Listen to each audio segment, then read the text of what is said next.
Donk Nation, Jackson, Janet's greetings and welcome to your Daily Dose of Donkey with Ginger. It's your boy, the Viking Donkey, here to talk expectations, here to keep it nonsensical. And I'm not by myself.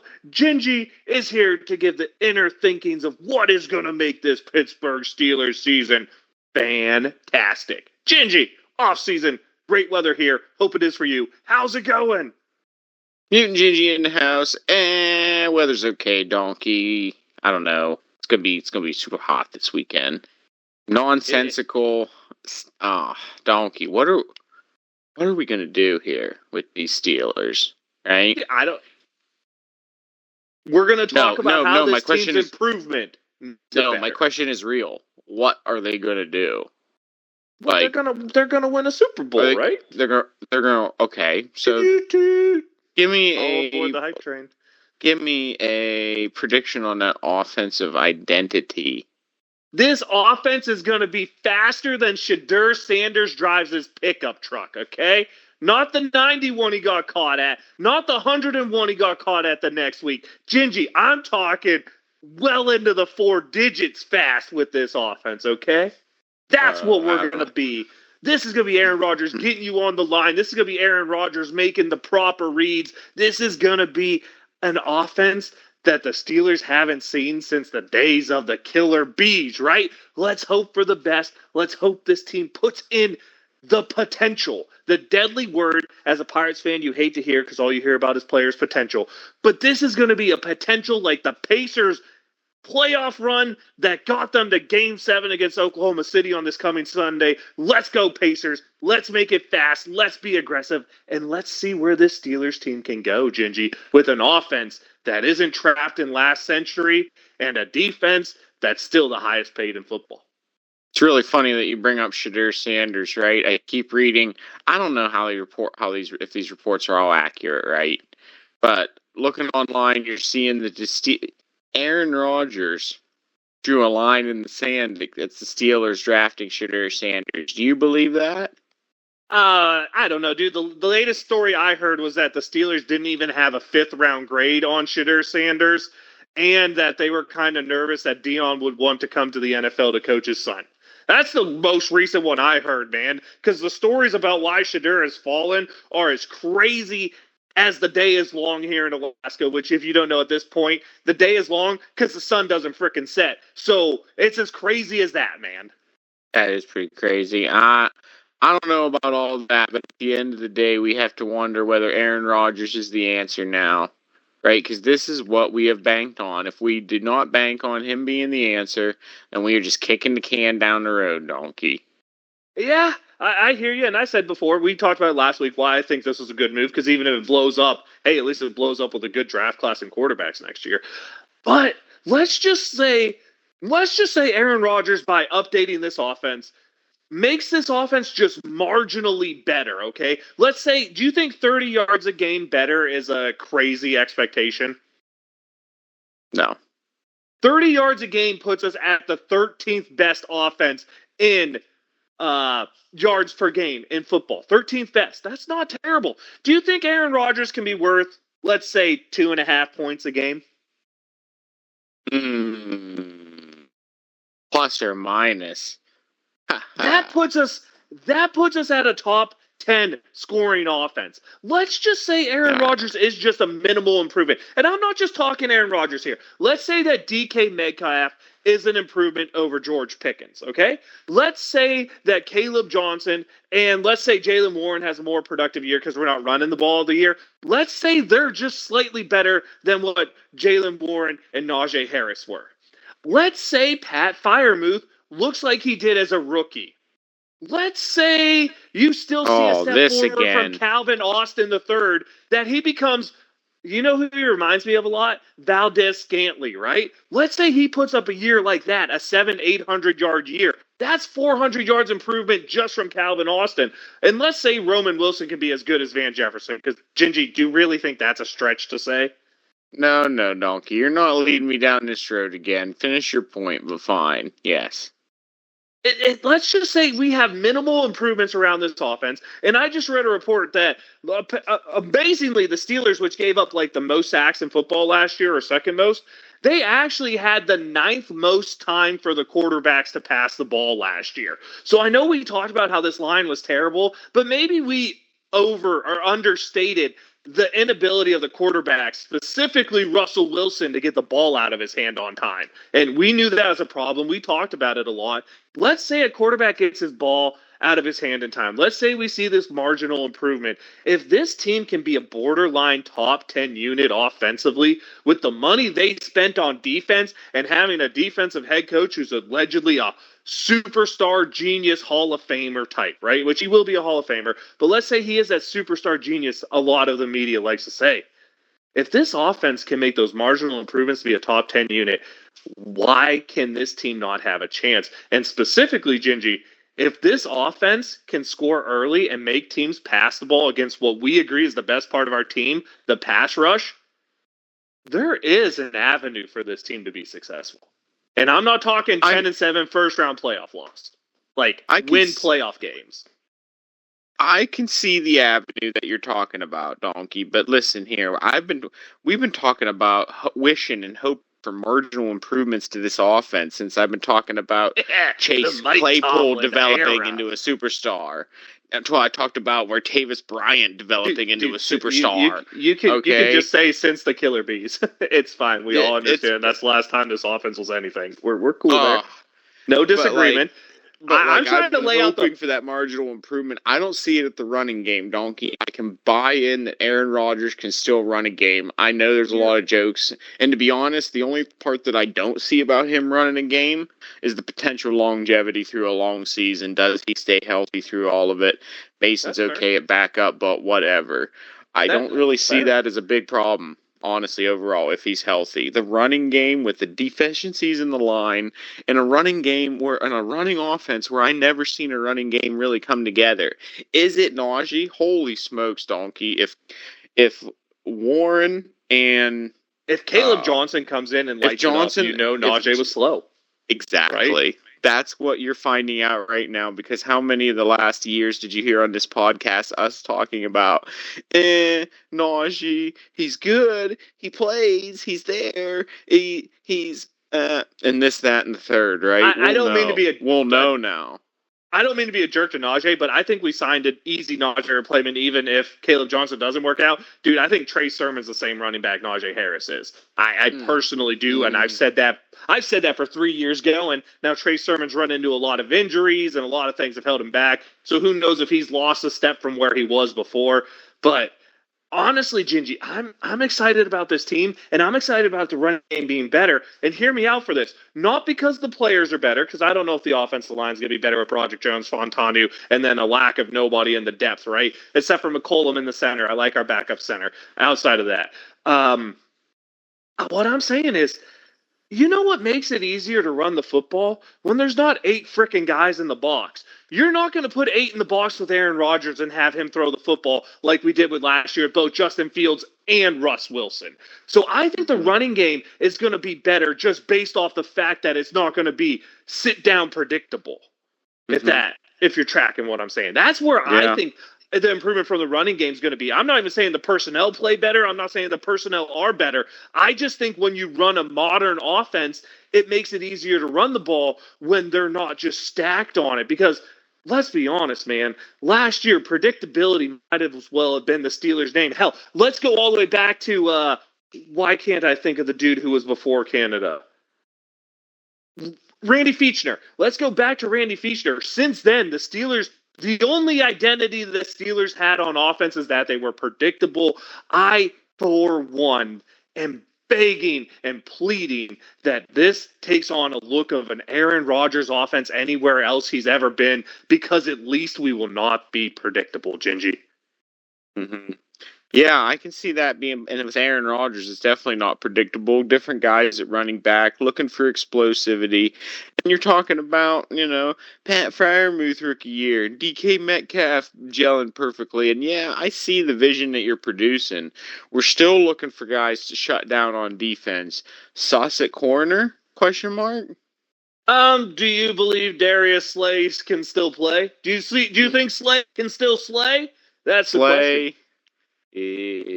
Well, We just gave an extension to Elliott, the safety who played out of his mind last year. Let's say that Minka gets a little bit back towards his old form. At least we have a chance to be really solid at safety, right? And I think we also brought in Thornhill, or one of the a vet safety who's had a pretty good run of it in his career. So safety depth should be good again. Corner is a huge question. I mean, Joey Porter Jr. has to show he can't be handsy. He can keep away from just grabbing. I personally liked Corey Trice, but the dude's never healthy. I like Beanie Bishop in the slot. I still do like him. Say what you want, Gingy. You and me both like splash plays, and Beanie Bishop makes them. Going into year 2, I hope he takes another step forward. Maybe this middle linebackers, now that they're cohesive, we'll see improvement. Maybe we'll get the money out of Patrick Queen. We paid him, right? Here's a big one. The Steelers really seem to like the 2 nose tackles they brought in the offseason. Let's say those guys are an upgrade in depth. Let's say that Derek Harmon is everything we hope he is and has a rookie year like Tuitt or Hayward does, right? Where they're rotation guys who are successfully playing, although it sounds like he might be starting. And, man, I loved Keanu Benton as a rookie. Don't know what happened last year. Keanu Benton comes back to form this year. There's a chance that pass rush is not just elite, Gingy, but next level good, right?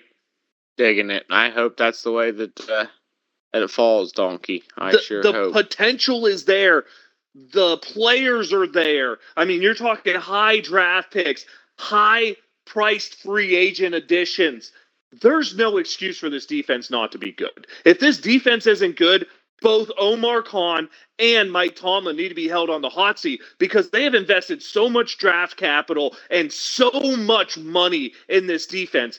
It cannot not be good, Gingy. It can't. And I'm not talking, it has to be a top 3 defense in football. If it's not a top 3 defense, they miss the bar so hard, in my opinion. Gotta be top 3 defense with what? We're talking about now when we're projecting an offense. A top 15, top 15, 12, borderline top 10, right? That beats. That might get you through one round of the playoffs, depending on seeding. This is the thing, and hear me out on this. This is the year for the Steelers to do it, man. Look at the Bengals. They're losing every player they have on defense. Their first-round draft pick isn't signing his contract because he doesn't like the language. Looks like Hendrickson might be gone. They just cut their starting middle linebacker. I can't remember what his name is. That's a team bleeding talent. So to me, the Bengals should be an easy walkover this year because they spent all their money on offense, and last year their defense couldn't hold up. This year their defense is going to be worse. Let's go to the Browns. Do you think that team's going to compete?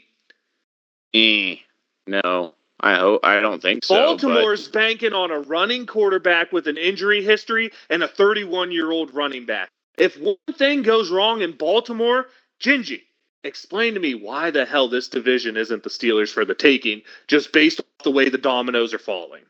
Should be if the things that you say work out to our advantage. Staying healthy is key. Very key, especially the big guys up front, offensive, defensive line. We really need some good fortune to fall our way there. Yep, I agree. No disagreements here. I don't think you're missing any part of the boat on that one. It definitely, the health has to stay. But I'm just talking, Gingy, when you look at this team as a whole, if Aaron Rodgers can marginally improve this offense and this defense can live up to the expectations, because let's be honest, when was the last time this defense really lived up to their expectations? Highest paid defense in the league for, 6 straight years running and never being a top 3 defense when you combine total yards and total points? That's just not acceptable. This defense needs to play up to their potential. I think it's a thing that gets overlooked. The defense needs to play up to and maybe past its potential, and that offense needs to start scoring points early to let the defense do what it's built to do, which is rush the passer. The reason I like Aaron Rodgers signing Gingy is he's not going to sit back and just watch 3 yards in a cloud of dust for 3 quarters. If this team can start getting to the point where they get early points and put pressure on the other team, I really do think there is an avenue. Now, I'm not here to tell you I really still think this team is a 9-8 team that's going to be one and done in the playoffs. but I really want to focus on this avenue to how this team can be great and competitive. Because if you want to read about how this team is going to suck, just go to every Steelers website, man. They're all spewing the same old garbage. Oh, washed Aaron doesn't have a chance, yada, yada, yada. Dude, we had a chance with washed Russ, and washed Russ was a lot worse than washed Aaron was last year, in my opinion. Yeah, I can see that. I can see that plausible future, Donkey. Brings a little bit of hope. I really wish we could get a piece like, I don't know, what are some of the shenanigans I'm seeing this week? Steelers reaching for a Jalen Ramsey trade? No, thank you. No, thank you. He's old and washed and expensive. Old and washed? More so than Slay? Yes, Jalen Ramsey's coverage numbers last year were worse than Darius Slay's coverage numbers. Dang, and he cost I didn't even know. double the money. He gave up like a 77% completion percentage when targeted last year. It was terrible. I understand he's got that name, he's got that. But remember that knee injury he had when he was with the Rams? He has never clocked anywhere near the same top speed since that injury. The dude just had an injury that took away the thing that made him great. Please don't touch that. Now, if you want to talk a Dolphins rumor that interests me, Gingy, I still think you need a weapon on this offense, and Jonnu Smith is available if the rumors are to be true. I mean, maybe we can get Tyreek Hill in the deal too, because we do need a wide receiver. If you're reaching, why not go for Tyreek? Get a true 1-2 punch, a real 1-2 punch, 1A, 1B. Exactly. I mean, why not at this point? I would really, personally, I'd like to see them kick the wheels on Gabe Davis. I know he had a terrible year last year. I know he's coming off a big major injury, and I don't even think it'd be an early season signing. Like, he's a guy that maybe builds into the offense by week 8 or 9 if he can get his speed back. Now, his catching instability is a big problem, but I'm gonna tell you, Gingy, what I'm really excited to see is, can Aaron Rodgers make Calvin Austin III take that next step forward, right? Because Valdez-Scantling had such great years with Rodgers in Green Bay. There's a possibility Calvin Austin can fill that role, be that borderline 1,000-yard receiver. And then the Steelers have been sold on Roman Wilson since they drafted him. He's undersized and injured. I hate that. But what if Roman Wilson is Manny Sanders? I mean, there's a chance this team is good. I'm not saying it's a big one, but I'm tired of seeing all these negative things, how this team's done, how everyone's quitting, how they gave up, Aaron Rodgers isn't going to help. Dude, have you watched who the hell we played at quarterback the last 4 years? Aaron Rodgers is an upgrade from anyone we've run out there, even this current version of Aaron Rodgers. Now, if he lost the step from what he was with the Jets last year, no, he's clearly not going to help us, right? But if he's anywhere near the quarterback he was just last year with the Jets, I do truly think the Steelers' offense will be better. Now, does that make the team better? I don't know. This team has a lot of flaws, man. But, hey, there's a lot of flaws in this division. A lot of these teams are starting to bleed talent. Buffalo's bleeding talent. Baltimore's bleeding talent. Cincy's bleeding talent. Kansas City's been bleeding talent. Hey, you know what? There's a lot worse seasons to make a one-year run than this one, Gingy. So why not now? Why not Pittsburgh? Let's go. Why not Pittsburgh, Donkey? Exactly. And hell, he beat us in a Super Bowl. Only fitting he brings us a Super Bowl, right? That would be a nice story. I'd like that. Me too. Happy endings for Aaron. I will buy Aaron Rodgers jerseys for days if he wins a Super Bowl. Woo! Everybody getting one. Any other off-season topics, Gingy, that you want to touch on? Nope, I don't think so. Okay. Well, let's get to our ranking then. This week, Gingy, we're going to rank our top 3, and it doesn't have to be in any particular order, your top 3 favorite things to do before a football game. And this is like if you're attending or if you're just staying at home, whichever one you want to go with. Go ahead and line us up with what is the first thing you need to do or your first favorite thing to do before going to a football game. Oh, boy. First of all, you got to get number 3. Got to get your snacks ready, Donkey. Something crunchy, something cheesy, perhaps something spicy. I don't know. All in I'm one. going for 7-layer dip. Nice. Anybody? I respect that. How about you, Donkey? Number 3? Are you a Number snack guy? 3.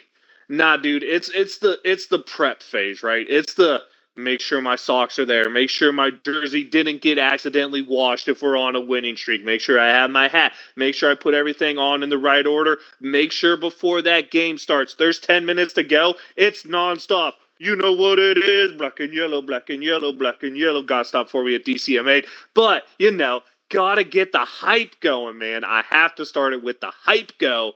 And that's where it is, man. Hat on, looking clean, looking crisp, making sure everything's in winning order. Because, yeah, you know what it is, man. I do. I do know what it is. I like it, Donkey. Okay, number 2. Number 2. I'll start number 2. Number 2, to me, you gotta listen to the pregame, man. I gotta know who's in, who's out. I gotta hear the hype. I gotta hear the Matt Starks on the field report, right? I gotta have the pregame hype show going. It's really hard to listen in my house when I'm not at a game because you have black and yellow blasting, you have the pregame blasting, and I'm just getting psyched for football. And also, Gingy, that's when I throw in my snack time. That's part of the pregame hype is snack time. Yep. You gotta get your provisions ready. I like that number. I like that number 2, Donkey. Mine is. I think we might have some same things, different order. My number 2 is. We are moving. We are looking for the towel. We got to get the towel. We got to get the gear. That's always crisp in the outfit, baby. Let's go. Oh yeah. Well, we got to just. I mean, here. Okay. At this point, I'm taking a look at maybe what month it is. Are we waving a pink towel this month? Maybe. It's October, I believe, right? It's the black one. But yeah, you're right. I got my pink towel too. But I always wave the black one, baby. The black one's for waving. The other ones are for showing. They hang out the back pockets. Okay, yeah, I got, we got different ones for different seasons. Make sure the right towel is in order. Yeah. Essential, Donkey. For sure. Let's go to number 1. Gingy, we'll let you lead it off with what your number 1 see, you stole my thunder a little bit. I was going to talk about the gang on the call. Gotta hear Starks. Whether I'm at the house or on the way to the game. Either one, and that's why that's number 1, because that's essential everywhere, Donkey. Listening to it in the car, awesome. On the way there. Listening to it on the speaker here at home just gets you locked in and ready. Yeah, it does. Number 1 for me, dude, I love cornhole, man. It's those pregame games. I'm a cornhole fanatic. Give me a cornhole bowl and let me toss them beanbags, baby. That's my number 1 without a doubt. Oh, get a football going, a little bit of 500 with the boys. Huh? That's fun too, man. Get it, yeah. Yeah, okay. I dig that. Okay. Well, Gingy, any shout-outs for this week? Not interested. Okay. Well, my shout-outs could be the Pacers forcing Game 7, baby. Let's go, Pacers. And, Gingy, thanks for showing up. I guess it's time I'll let them know I'm the Viking Donkey. That's Viking_Donkey on Twitch and Twitter. Your daily dose of Donkey Ginger is an awesome YouTube channel where you get the sweet content. And I just crossbowed someone in PUBG. Let's go. Gingy, let them know. Mutant Gingy in the house, talking football, nonsensical. Wave them if you got them, fans. Here we go.